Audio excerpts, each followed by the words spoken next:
Hello everyone, my name is Amit Ranjan और इस session में आज हम बात करेंगे CUET PG 23 के लास्ट वीक प्रिपरेशन स्ट्रैटेजी के बारे में कि आपको अब अगले जो 7 दिन आपके बचे हुए हैं, मतलब यही मतलब आज 6 है, आज से अगर लेके चलो तो 7 दिन आपके पास टोटल बचे हुए हैं।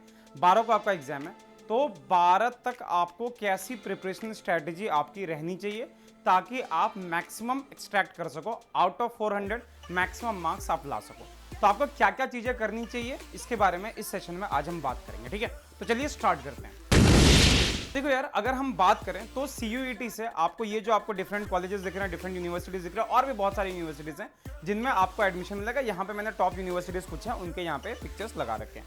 बेसिकली आपके पास यहाँ पे पीछे आपको DU दिख जाएगा, JNU दिख जाएगा, BHU दिख जाएगा, सेंट्रल यूनिवर्सिटी कुछ हैं वो आपको दिख जाएंगे। तो ऐसे यूनिवर्सिटीज में आपका एडमिशन होगा। तो भाई ये मान के चल सकते हो कि ये आपके लेवल का, PG लेवल का, मतलब ऑब्वियसली ग्रेजुएशन के बाद आप PG में जाओगे तो इस लेवल का one of the best exam है जिसके थ्रू आप इंडिया के बेस्ट इंस्टीट्यूट्स में एडमिट हो सकते हो। आप इंडिया के सबसे अच्छे इंस्टीट्यूट्स में आप एडमिशन ले सकते हो थ्रू दिस एग्जाम। तो इसका मतलब ये है कि आपका एम रहना चाहिए ना भाई कि हाँ, हमें सबसे अच्छा स्कोर करना है as compare to any other candidate, हमें बेटर स्कोर करना है। तो आपका ये टारगेट होना चाहिए। तो इस चीज को आप दिमाग में रख के चलना कि इसके बाद आपकी जिंदगी शायद कहीं ना कहीं बहुत बड़े तरीके से बदलेगी। आपको बेटर लैब फैसिलिटीज मिलेगी, आपको बेटर हॉस्टल फैसिलिटीज मिलेंगी, बहुत सारी चीजें जिन यूनिवर्सिटीज में आप हो उनसे बेटर चीजें आपको ऐसी यूनिवर्सिटीज में मिलने वाली है अगर आप अच्छा स्कोर करोगे तो। ठीक, अगर आप अच्छा स्कोर करोगे तो ऑब्वियसली ये चीजें आपको मिलेंगी और एजुकेशन तो अच्छा होगा ही। ठीक है, तो इसीलिए क्या क्या करना है इसके बारे में थोड़ा एक एक करके बात करना स्टार्ट करते हैं। तो सबसे पहले यार CUET PG 23 अगर इसकी बात करें तो मैंने इसके बारे में बता दिया कि ये सबसे इंपॉर्टेंट एग्जाम होगा आपके लेवल के लिए। ठीक है, और उसके बाद there must be a solid preparation strategy. Preparation strategy जो है वो आपकी बहुत तगड़ी होनी चाहिए। ठीक है, मेंटली आपको प्रिपेयर्ड रहना पड़ेगा। ठीक है, मतलब कोई कमी नहीं छोड़ना है अपने को किसी भी तरह की कोई कमी नहीं छोड़नी है इस एग्जाम के लिए। ठीक है, तो चलिए आगे बढ़ते हैं यहां से। तो यार बात करते हैं, देखो सबसे पहले क्या क्या किन किन चीजों का आपको ध्यान रखना चाहिए। सबसे पहले कि अगर पॉसिबल हो, अगर कॉलेज में लैब ना हो, अगर कोई एग्जाम ना हो, कोई सेमेस्टर एग्जाम ना हो, तो अगले 7 से 8 दिनों तक कॉलेज को स्किप कर दो। मैं सीधा बोलूंगा कि अभी कुछ दिनों तक, जब तक आपका एग्जाम नहीं हो जाता, अगर कोई इंपॉर्टेंट एक्टिविटी कॉलेज में ना हो जिससे आपके सेमेस्टर के मार्क्स पे फर्क पड़ता है, तो आप कॉलेज जाना अभी बंद कर दो। अभी कॉलेज जाने की कोई जरूरत नहीं है, आपको घर रह के सेल्फ स्टडी करना है। कॉलेज जाओ, कॉलेज से आओ, एक हेक्टिक शेड्यूल ऑलरेडी बन जाता है, तो कोशिश करो कि उस चीज को आप जितना ज्यादा हो सके अवॉइड करो। कॉलेज जाना अभी बिल्कुल बंद कर दो। ठीक है, उसके बाद एक अच्छा सा एक प्रॉपर स्टडी शेड्यूल बनाओ।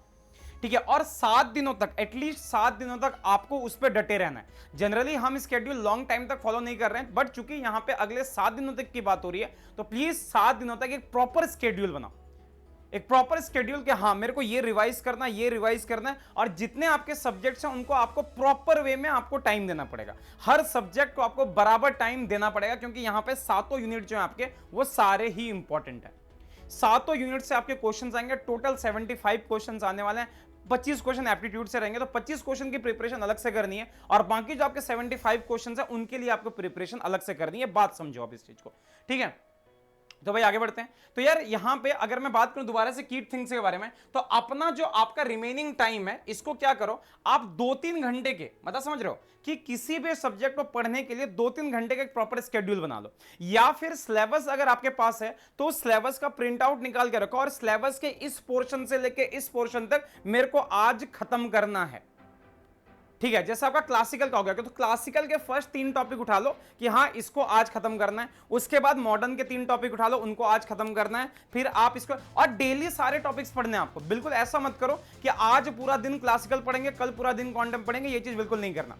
आज क्लासिकल भी पढ़ना है, आज क्वांटम भी पढ़ना, आज मॉडर्न भी पढ़ना, आज थर्मो भी पढ़ना है। भले थोड़ा थोड़ा करके पढ़े, 1.5 घंटा 2 घंटा करके हर सब्जेक्ट को दो, या इससे हो सके इससे कम ही टाइम दो, लेकिन एक प्रॉपर वो होता ना कि हाँ इतना इतना इतना करके हमने पढ़ लिया, ताकि एग्जामिनेशन तक आपको सारी चीजें याद रहे। क्योंकि ऐसा होगा कि अगर मान लो कि आपने आज क्लासिकल पढ़ा, हो सके 7 दिन के बाद क्लासिकल की कुछ चीजों को भूल जाओ, नहीं करना ये सब।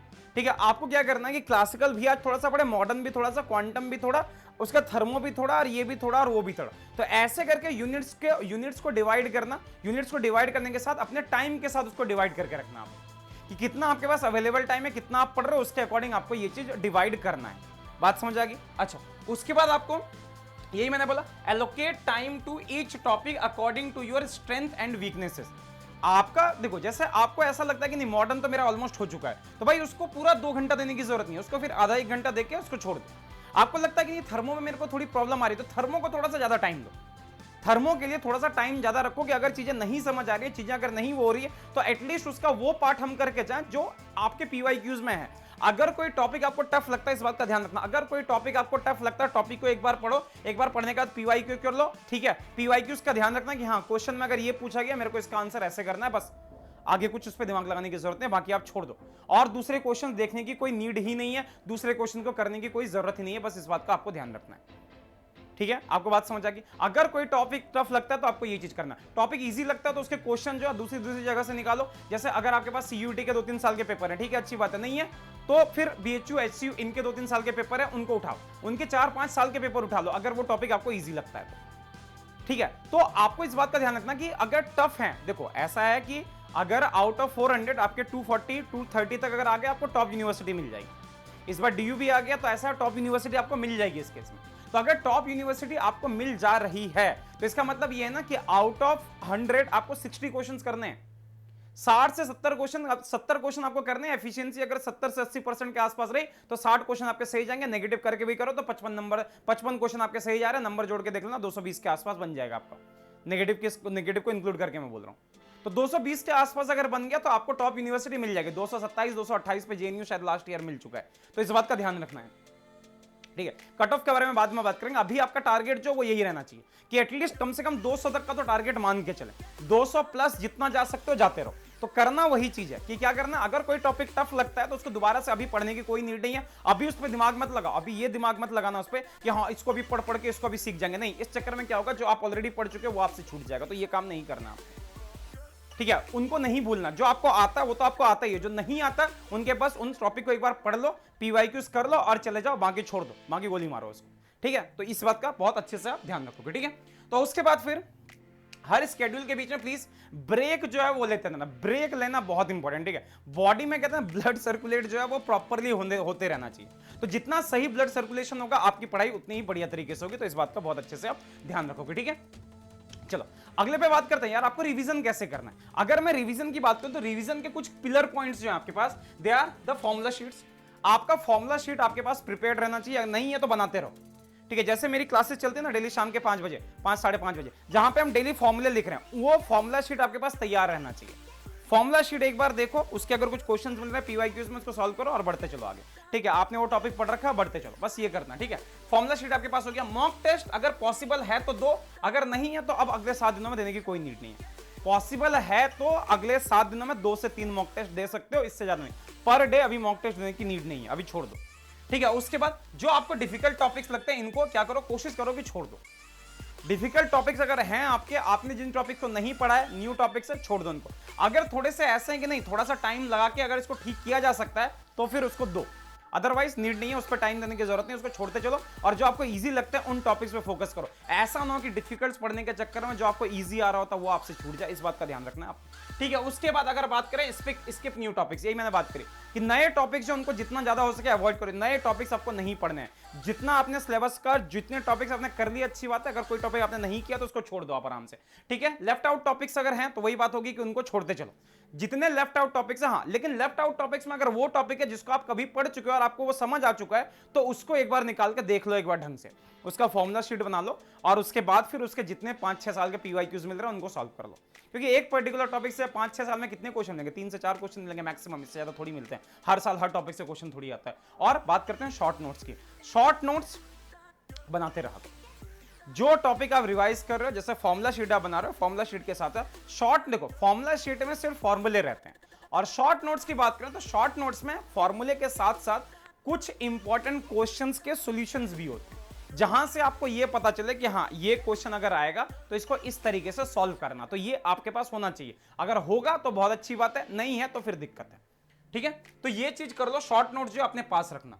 उसका फॉर्मूला रिवीजन के बारे में बात करो, देखो एक बात का ध्यान रखना, अगर आपके 75 क्वेश्चन है आपके एग्जाम में, तो मान के चलो 15 से 20 क्वेश्चन ऐसे होंगे जो सीधा फॉर्मूला बेस्ड आएंगे आपके इस एग्जाम में।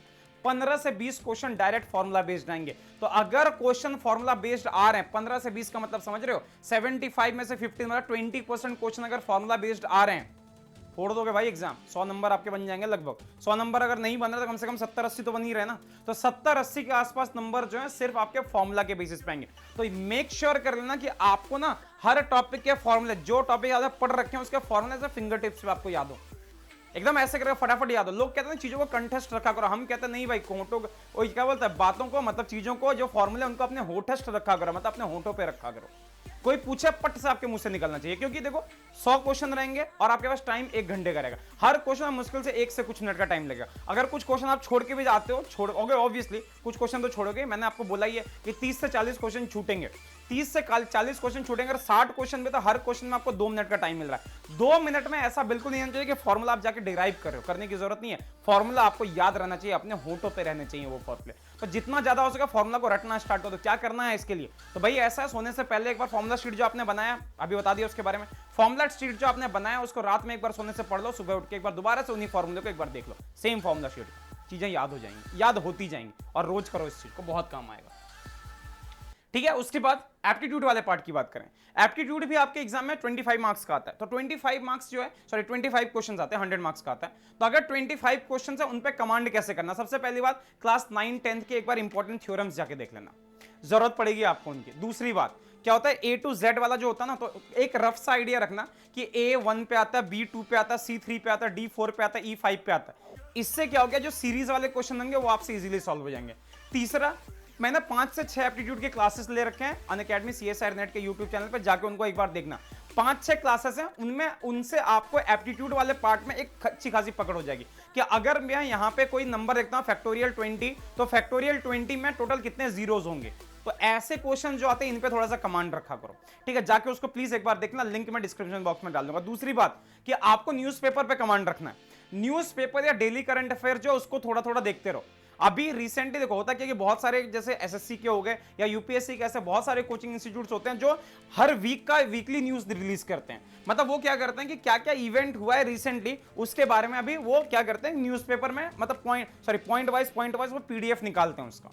ठीक है, जो 1-2 दिन पहले हुआ उस पर उतना ध्यान देने की जरूरत नहीं है, बट जो मंथ बिफोर या फिर इस साल की स्टार्टिंग में हुआ, मतलब कोशिश करना कि जनवरी 1 से लेके जनवरी 1 से लेके आज तक, मतलब आज तक ये मई 31 तक अगर कोई इंपॉर्टेंट इवेंट हुआ है तो इस इवेंट का आपको एक रफ सा अंदाजा होना चाहिए। देखो अगर चीजों को एक बार सुन के रखोगे ना तो होगा क्या, एग्जाम में 4 ऑप्शन रहते हैं, एक ऑप्शन तो टिक मार के आ जाओगे। तो इसीलिए जो करंट अफेयर्स है उसको एक बार देख लेना, गो थ्रू कर लेना एक बार करंट अफेयर्स को।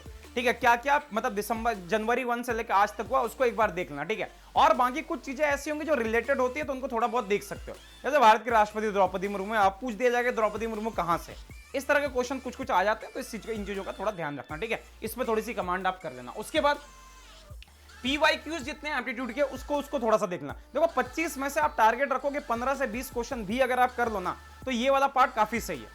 15 से 20 का मतलब 60 से 80 नंबर। 60 से 80 नंबर का मतलब क्या, मैंने क्या बोला, उस वाले पार्ट से अगर 70-80 लेके आता तो यहां से 80 लेके आता तो 160 नंबर बनेंगे, आपको CU राजस्थान तक मिल जाएगा। राजस्थान नहीं तो पंजाब तो पक्का ही मिल जाएगा। ठीक है, तो इस तरह से टारगेट बना के रखो। आपको ज्यादा उड़ने की जरूरत नहीं है, नहीं कि मैं सारे क्वेश्चंस करके आऊंगा, सारे एप्टीट्यूड वाले क्वेश्चंस करने की जरूरत नहीं, उतना नहीं कर पाओगे, टाइम भी तो जाएगा ना उसमें। एप्टीट्यूड में सीरीज वगैरह बनाओगे तो उसमें टाइम जाएगा ना, उतना नहीं सोचना आपको। ठीक है, मैं एक और वीडियो लेके आऊंगा, उसको वहां पे हम बात करेंगे आपको जो एग्जाम का 2 घंटा उसको कैसे यूटिलाइज करना है, तो उसके बारे में बात करेंगे। बट पहले इस वीडियो पे थोड़ा सा ध्यान दो। तो आई होप ये वाला पार्ट आपको क्लियर हो गया। सॉरी, अगली बात है आपके भाई अगले 7 दिनों तक एटलीस्ट कुछ तला बुना मत खाओ। ऐसी चीजें मत खाओ जो बहुत ज्यादा ऑयली हो, जाके पराठे पेल लिए, ऐसा नहीं करना है। ठीक है, मैगी वगैरह अवॉइड करना, थोड़ा सा कोशिश करना कुछ हल्का सा फूड लेके रात में सो। गर्मी बहुत ज्यादा है, बॉडी डिहाइड्रेटेड हो जाएगा, फिर ऐसा होता है कि नींद बहुत ज्यादा आने लग जाती है, बहुत सारी चीजें ऐसी वैसी होने लग जाती है। ठीक है, कोई साइंटिफिक रीजन के साथ नहीं जाओ अभी। ठीक है, मेरी बात सुन लो ध्यान से। बेसिकली पानी बहुत ज्यादा पीना है, हेल्दी खाना खाओ, रात में हो सके तो थोड़ा कम खाना खाओ ताकि नींद थोड़ी कम आए। ठीक है, और जितना हो सके हेल्दी खाना ही खाओ, बाहर की चीजों को अभी फिलहाल के लिए अवॉइड करो। जितना अवॉइड करोगे आपके लिए उतना बेहतर होगा, आपका शरीर उतना बढ़िया रहेगा। अगर शरीर स्वस्थ रहा, मन अपने आप स्वस्थ रहेगा, एग्जाम अपने आप अच्छा जाएगा। ठीक है, तो इस बात की टेंशन बिल्कुल मत लेना। ठीक है, अच्छा, उसके बाद स्टे पॉजिटिव। अभी ऐसा होगा, बहुत सारे आपको दोस्त मिलेंगे ऐसे जो अभी लास्ट मोमेंट में आपको क्वेश्चंस भेजेंगे, भाई इसको को सॉल्व करके बताना, उसको सॉल्व करके बताना, इग्नोर मारो, सीधा नहीं करना सॉल्व, बात खत्म। सॉल्व ही नहीं करना उनको, आपको अपने ऊपर ध्यान देना। पता है क्यों? क्योंकि वो पढ़ नहीं रहा, उसको 2-4 क्वेश्चन टफ दिख गया, उसको पता ही नहीं है पढ़ना कैसे, तो 2-4 क्वेश्चन टफ दिखेंगे, वो आपको भेजेगा, वो अब से आप डिमोरलाइज हो गए। तो ऐसा कुछ करने की जरूरत नहीं, सीधा ब्लॉक मारो उसको और छोड़ दो सीधा, ठीक है। तो अभी क्या क्या करना है, जितना ज्यादा हो सके आपको यहां पे कॉन्फिडेंस रहो, अपने एकदम कॉन्फिडेंट रहो कि हाँ मेरा ये एग्जाम होगा क्लियर, ठीक है, मेरे को अच्छी यूनिवर्सिटी लेनी है, मतलब मेरे को मिलेगा। दूसरी बात क्या होगी, आपको अपने एबिलिटीज के ऊपर ट्रस्ट करो, ठीक है। कोई बंदा कुछ भी बोलता है उसकी बात पे भरोसा करने की कोई जरूरत नहीं, उसकी बात को सुनने की कोई जरूरत नहीं है, ठीक है। जितना हो सके इग्नोर मारो। कोई बता रहे मैं तो पढ़ नहीं रहा, छोड़ दो उसको, उससे बात ही करना बंद कर दो। अभी 7 दिनों तक इन चीजों को जितना हो सके अवॉइड करो। और उसके बाद अगला आपको हो गया स्टे डेडिकेटेड, मतलब आपको काम पे लगे रहना है, ठीक है। बहुत सारी चीजें होगी, हो सके पॉसिबल है कि फैमिली में कुछ प्रॉब्लम चल रही है या ऐसी कुछ चल रही है, देखो आंखें बंद तो करके रख नहीं सकते, बट हो सके अगर मौका मिले तो ठीक है। जैसा हो गया, अगर दिन में मान लो कि प्रॉब्लम चल रही है कि हॉस्पिटल जाना पड़ रहा है या कुछ भी करना पड़ रहा है, तो कोशिश करना कि रात में टाइम निकाल के थोड़ा सा अपने लिए पढ़ लो, ठीक है। तो ये प्लीज कर लेना। एक बात का ध्यान रखना कि हार्ड वर्क और डेडिकेशन जो होता है ना, ये कभी भी वेस्ट नहीं जाता। आपकी मेहनत, आपका कर्म, ठीक है, और आपकी सरस्वती, ये 2 चीजें कभी वेस्ट नहीं जाएगी, इस बात का ध्यान रखना। मतलब सरस्वती का मतलब आपकी विद्या, आपके दिमाग में जो ना, ये 2 चीजें कभी वेस्ट नहीं जाएगी। तो अगर आपको यूटिलाइज करना है इसका ढंग से, अभी आपको यूटिलाइज करना, ठीक है, इस बात का ध्यान रखना, ठीक है।